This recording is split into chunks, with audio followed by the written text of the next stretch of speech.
Piroq? Yox.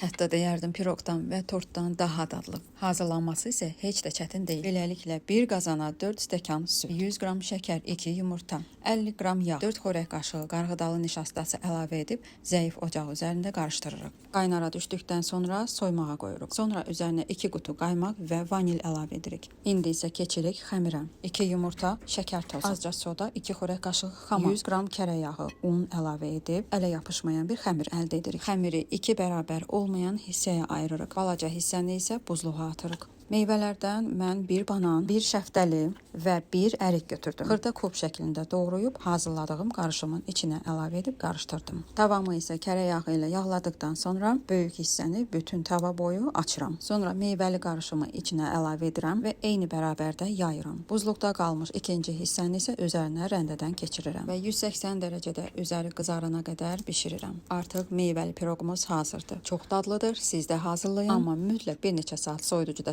saxladıqdan sonra kəsib nuş edə bilərsiniz.